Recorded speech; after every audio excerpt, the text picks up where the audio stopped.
Idea number two, Costco model. So if you don't live in the US, Costco is a business and they offer a yearly subscription to shop in this really big retail store where everything is crazy cheap. And so they call this a membership. I think it's like $60 to $120 depending on certain situations that allows you to shop there for a year. And so they actually make almost all of their profit. They're a very, very profitable company from the subscriptions, and they run the rest of their business pretty much at break even or a very small margin so that they can offer people the best prices. Obviously, Amazon does a version of this. Many companies do a version of like paying a subscription and getting certain benefits and services for a big retailer or a big marketplace.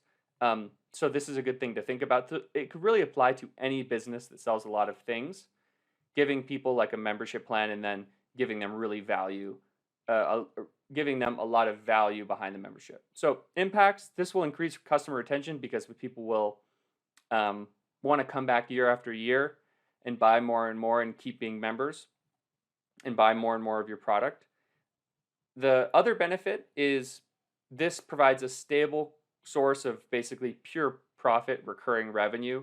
Recurring revenue is great, it's predictable. You can see your cash flow and you can predict it before it comes in. And then the higher purchase volume can also allow you to further monetize your customers. So you can probably negotiate better prices.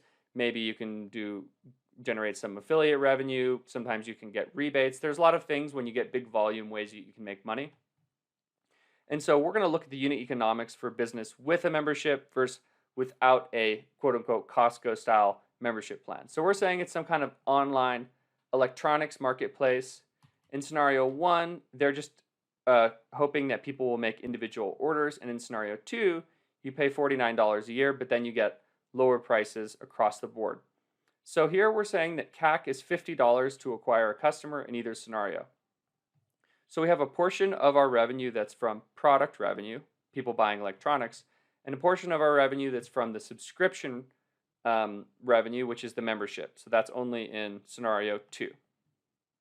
So then we're going to look at the total gross profit and the total customer lifetime value and try to figure out which one's better and quantify this. So no plan, CAC, we're saying is around $50 to acquire a customer. So product revenue, and we're saying this is over the course of a year, is $150 their average customer spends in a year. Gross profit margin is 50%. And so this company makes $75 per customer per year.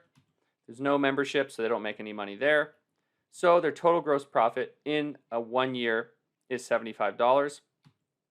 That being said, their typical customer, they only retain for 0.9 years, maybe 10 months. And so their customer lifetime value is actually a little bit less than 1 year of gross profit. So it ends up only being $68. So now let's go to the membership plan.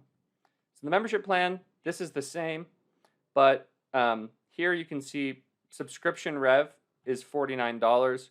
Gross profit is 90% on the subscription revenue, so it's very profitable. So that's $44 of profit.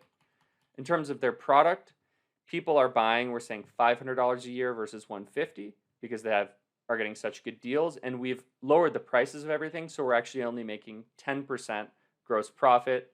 And so we were passing all of those deals along to the customers, and they're buying way more. So the gross profit actually still ends up being $50 because even though we're making a lower profit margin, the volume actually generates some profit for us.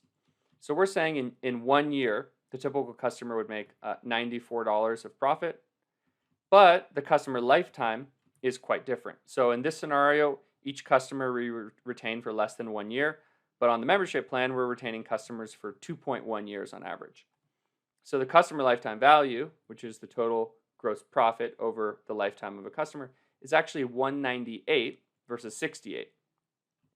And then if you take the LTV and subtract marketing, so that's how much profit do you make after you've paid for all of your marketing, is 18 versus 148. So pretty different numbers. And so finally, your LTV divided by CAC, so that's $68 of profit divided by your $50 CAC. It's only about 1.4. But with the membership plan, you can see that your LTV is 198 divided by CAC 50. So that ends up being 3.95. Your customer's happy, the business is more profitable. And so this is something to think about if you're running a business that has a large variety of products where people would, theoretically want to come back and buy over and over again.